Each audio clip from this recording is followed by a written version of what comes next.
America Israel में जंग के बाद से ही पूरी दुनिया में अस्थिरता और भय का माहौल बना हुआ है। पेट्रोलियम उत्पादों और नेचुरल गैस से जुड़ी आपूर्ति के प्रभावित होने से कई देश विकट परिस्थितियों का सामना कर रहे हैं। हालांकि इन सब के बीच में दुनिया का सबसे बड़ा लोकतंत्र भारत आज भी वसुधैव कुटुंबकम के अपने सनातन ध्येय वाक्य को अपनाए हुए है। वैश्विक अनिश्चितता और अस्थिरता के बीच में भारत में स्थितियां बेहद सामान्य है, ऐसा मानना है Manohar Parrikar Institute of Defence Studies and Analysis के महानिदेशक सुजान चिनॉय का। सुजान चिनॉय देश की भू राजनीतिक विषय के बड़े जानकार हैं और कई देशों में भारत के राजदूत के बतौर सेवाएं भी दे चुके हैं। उदयपुर यात्रा पर आए सुजान चिनॉय से खास बातचीत की resident editor doctor Ravi Sharma ने। ईरान पर अमेरिकी और इजरायली अटैक्स के बाद में पूरी दुनिया में अस्थिरता का माहौल है, डर का माहौल है और इस तरह के माहौल में रणनीतिक विशेषज्ञ जो हैं वो क्या सोचते हैं, किस तरह की सलाह देते हैं, इस सब पर बात करने के लिए आज हमारे साथ हैं सुजान चिनॉय जो Manohar Parrikar Institute of Defence Studies and Analysis के डायरेक्टर जनरल हैं। आज उदयपुर आए हुए हैं, उनसे बात करते हैं और जानने की कोशिश करते हैं कि किस तरीके के हालात जो अभी बने हुए हैं उनके आने वाले दिनों में क्या दुष्परिणाम देखने को मिल सकते हैं। सर, सबसे पहले तो आपका बहुत स्वागत है। अभी जो स्थितियां हैं अमेरिका और इजराइल के अटैक के बाद में ईरान और खासकर मिडिल ईस्ट के जो देश है वहां जो अस्थिरताएं पैदा हुई हैं उसको लेकर आप लोग क्या सोचते हैं, क्या कहना है आपका? तो सबसे पहले तो मैं ये कहूँगा कि वैश्विक स्तर पर एक अस्थिरता का माहौल काफ़ी सालों से बन चुका है, क्योंकि हमने ये देखा कि यूक्रेन में भी एक युद्ध चल रहा है। काफ़ी साल हो चुके हैं, अभी युद्ध समाप्त नहीं हुआ है। हमने साथ साथ देखा है कि पिछले कुछ वर्षों से गाज़ा में भी एक किस्म का युद्ध चल रहा है और अब हमने पिछले 2 साल से देखा है कि पिछले साल और इस साल ईरान में भी एक युद्ध चल रहा है। ईरान और यूएस, इजराइल 3 देशों के बीच में 2 देश एक तरफ है और ईरान एक तरफ है। तो खाड़ी जो है वो हमारे करीबी का एक इलाका है और इसलिए वहाँ पर जो अस्थिरता होती है उसका जो प्रभाव पड़ता है, व्यापक प्रभाव, वो जो हमें है ठीक से समझना चाहिए। तो सबसे पहले तो ये है कि खाड़ी में से दुनिया का काफ़ी मात्रा में जो तेल है, गैस है, वो वहाँ से गुज़रता है और इसका प्रभाव तमाम दुनिया पे पड़ता है। जो ऊर्जा का जो ऊर्जा सुरक्षा जिसको कहते हैं, एनर्जी सिक्योरिटी, उसके ऊपर सबसे पहले प्रभाव पड़ता ही है। खैर, इस अस्थिरता के वातावरण में भारत एक ऐसा देश है कि जहाँ पर अभी भी स्थिरता है।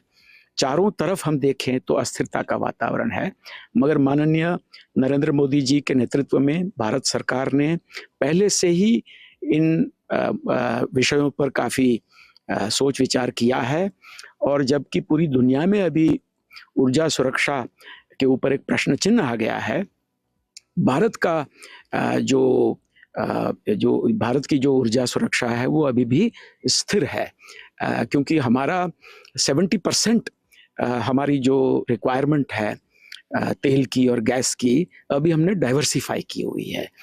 तो भारत के लिए सिर्फ 30% खाड़ी देशों से आ रहा है, बाकी हमने डाइवर्सिफाई करके विभिन्न देशों से लेना शुरू कर दिया है।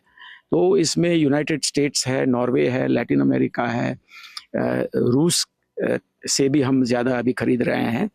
तो भारत पे इतना कोई प्रभाव अभी तक नहीं पड़ा है और इसके लिए हमारे जो पेट्रोलियम मिनिस्टर है हरदीप पुरी जी ने भी पार्लियामेंट में 12 मार्च को अपने बयान में देश को आश्वस्त किया था कि हमारे लिए कोई ऐसी चिंताजनक परिस्थिति पैदा नहीं हुई है। भारत के जो स्ट्रेटेजिक पेट्रोलियम रिजर्व्स है वो भी 5.33 मिलियन मेट्रिक टन्स के है, 3 जगहों पे बड़ी-बड़ी मात्रा में हमारा पेट्रोलियम स्टोर होता है और हम अगर हमारे जो ऑयल प्रोसेसिंग कंपनीज़ हैं, उनके भी रिज़र्व्स जोड़ दें, तो टोटल हमारे पास तकरीबन 75 से 90 दिन का तेल और गैस वगैरह हमारे पास है। तो भारत एक आज ऐसा देश दिख रहा है कि जहाँ स्थिरता का वातावरण है। लेकिन सर आप कह रहे हैं कि भारत में तो स्थिरता है, लेकिन कहते हैं ना कि जब पड़ोस में अस्थिरता हो तो उसका असर जो है वो पड़ोसी पर जरूर आता है। और अगर हमारे पड़ोसियों की बात करें, नाइबर जो कंट्रीज हैं उनकी बात करें, तो पाकिस्तान, श्रीलंका, भूटान, बांग्लादेश, ये लंबे समय से अस्थिरता का माहौल देख रहे हैं, चाहे वो राजनीतिक अस्थिरता हो, आर्थिक तौर पर मंदियां हो। तो ऐसे में ये जो हालात हैं, भारत स्थिर है लेकिन उनकी स्थितियों का हम पर कोई असर आप देखते हैं? देखिए, ऐसा है, असर तो पड़ सकती है, पोटेंशियल हमेशा होता है इसका, मगर इन जो पड़ोसी देश के अंदर जो परिवर्तन आ रहा है, वहाँ कोई अलग-अलग किस्म का पॉलिटिकल चेंज आता है, इसके ऊपर हम निगरानी रख सकते हैं, उसको हम ठीक से समझ सकते हैं, उसके ऊपर हम कंट्रोल नहीं कर सकते हैं, क्योंकि उनके अनेक कारण होते हैं, जो कि वहाँ की भूमि के साथ, उनकी सियासत के साथ जुड़े हुए होते हैं ये कारण। तो ये कारण जो है उसको हम कंट्रोल नहीं कर सकते हैं। हम परिस्थिति को समझ सकते हैं और परिस्थिति के परिणाम रूप अगर भारतवर्ष पे कोई असर पड़ती है, खास करके नेगेटिव असर पड़ती है, तो उसके लिए हम तैयारी कर सकते हैं। तो इसके लिए भारतवर्ष एक ऐसा देश है कि जो सक्षम है, पर्याप्त मात्रा में हमारे पास तैयारी भी है और साथ-साथ हम पड़ोसी देश को पूरी तरह मदद देने के लिए भी तैयार हैं। ऐसी मदद देना चाहते हैं कि जो मदद लेने के लिए वो खुद उत्सुक हो और तैयार हो।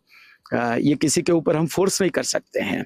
इसलिए भारत जो है वो एक किस्म का फर्स्ट रिस्पॉन्डर माना जाता है। मैं इसका शब्द प्रयोग नहीं करूँगा नेट सिक्योरिटी प्रोवाइडर, क्योंकि उसमें कई लोगों को आपत्तिजनक लगता है ये शब्द प्रयोग का। तो हम ये कहेंगे कि भारतवर्ष जो है वो एक फर्स्ट रिस्पॉन्डर है, और फर्स्ट रिस्पॉन्डर का मतलब ये है कि जब भी कोई पड़ोसी देश को कोई ज़रूरत पड़ती है, तो बगैर हिचकिचाहट होते हुए हम भारत जो है सबसे पहले मदद करने के लिए तैयार रहता है। ये हमने साबित भी कर दिया है, श्रीलंका को खूब मदद की है, मालदीव्स को मदद की है, नेपाल को भी अर्थक्वेक के बाद, भूकंप के बाद मदद किया है। अलग-अलग देशों को हमने इस टाइप की मदद दी है। तो ये जो हमारा जो भारत की जो संस्कृति है, हमारी जो हमारा इतिहास है, हमारी जो विरासत है, उसमें सर्वप्रथम जो हमारा मूल है वो ये है कि वसुधैव कुटुंबकम, अयम निजः परवेति गणना लघुचेतसम, उदार चरितनम तो वासुदैव कुटुंबकम। हम दुनिया के बारे में भी सोचते हैं। आज परिस्थिति यह है कि बाकी जो बड़े-बड़े देश है वो पहले अपने बारे में सोचते हैं। भारतवर्ष एक ऐसा देश है कि जो दूसरों के बारे में भी साथ-साथ सोचता है।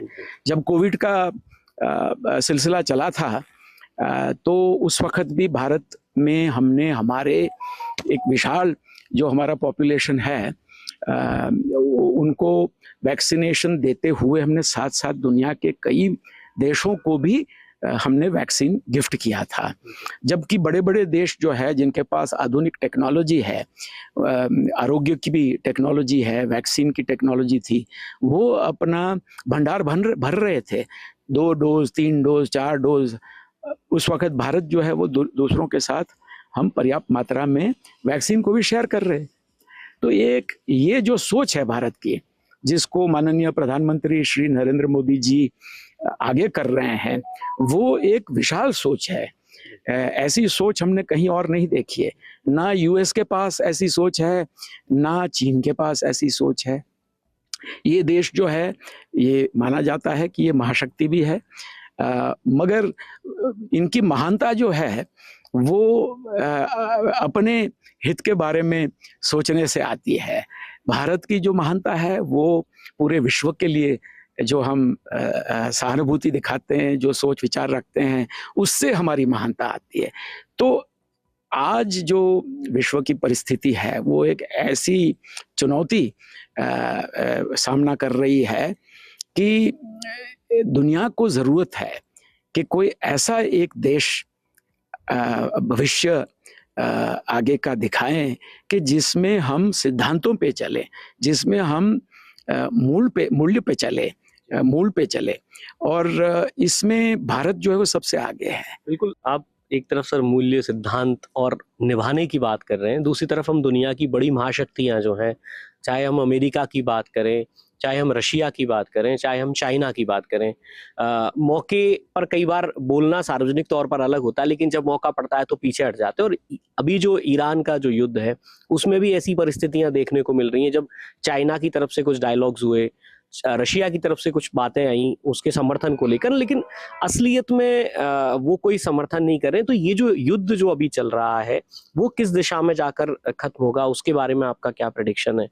देखिए, युद्ध कब समाप्त होगा इसके बारे में अनुमान लगाना काफ़ी कठिन बात है, क्योंकि जब युद्ध शुरू होता है तो उसके कई परिणाम होते हैं, कई साइड इफ़ेक्ट्स भी होती है।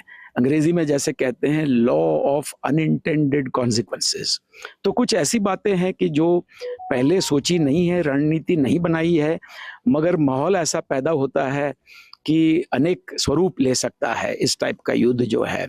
तो हाल में जो देखने को मिलता है वो ये है कि ईरान में भी आज 14 दिन हो गए, युद्ध समाप्त नहीं हुआ है।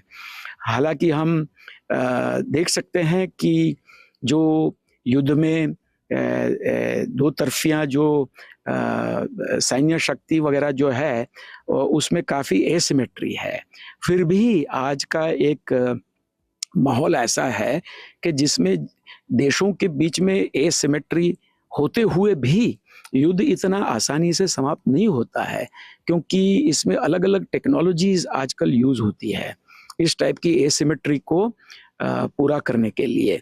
तो एक तरफ हम देख रहे हैं कि बड़े सोफिस्टिकेटेड वेपन्स यूज़ होते हैं, इज़राइल के पास है, यूएस के पास है, कई मिलियंस ऑफ डॉलर्स के एयर डिफेंस सिस्टम्स होते हैं, उनके एक-एक रॉकेट की कीमत कई मिलियन डॉलर की होती है। दूसरी तरफ जो है आजकल ड्रोन्स है, अंडर वाटर ड्रोन्स है, इस टाइप की टेक्नोलॉजीज़ भी आ गई जो कि काफ़ी सस्ती होती है। तो इस टाइप के माहौल में हमने देखा है कि एक बार युद्ध शुरू होने के बाद लोग तो सोच रहे थे कि रूस और यूक्रेन के बीच में कोई ऐसे मुकाबले की बात है नहीं। यूक्रेन जो है वो चंद दिनों में क्या कि शिकस्त हो जाएगा और हार मान लेगा।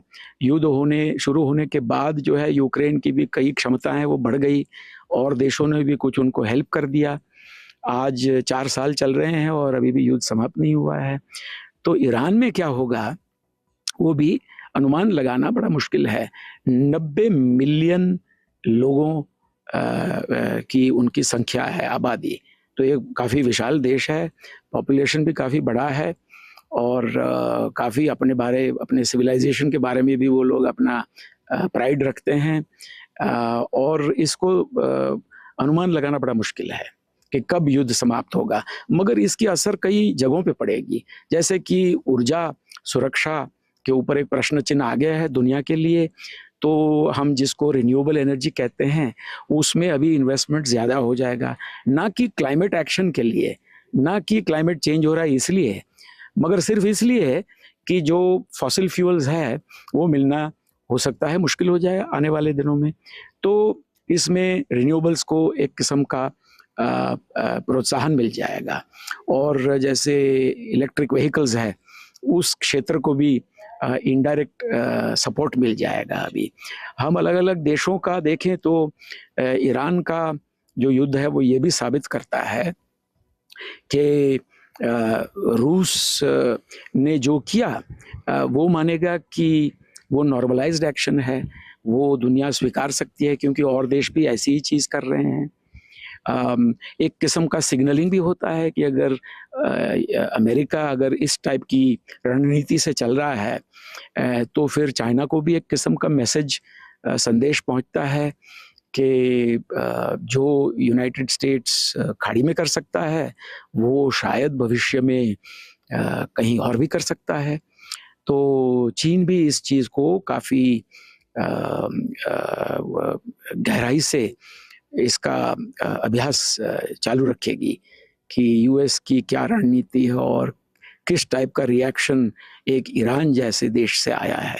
क्या आने वाले दिनों में यदि इस टाइप की युद्ध की परिस्थिति ताइवान स्ट्रेट में पैदा हुई तो उस वक्त चीन एक महाशक्ति है, ताइवान उतना एक कोई शक्तिशाली जगह नहीं है, फिर भी क्या अलग अलग वेपन्स यूज़ करके ताइवान भी चीन को रोक सकता है, किसकी मदद से रोक सकता है, ये सारी चीज़ें हमें सोचनी पड़ेगी। बिल्कुल सर, फर्स्ट इंडिया से बात करने के लिए आपका बहुत बहुत आभार, धन्यवाद। आपको भी बहुत बहुत धन्यवाद।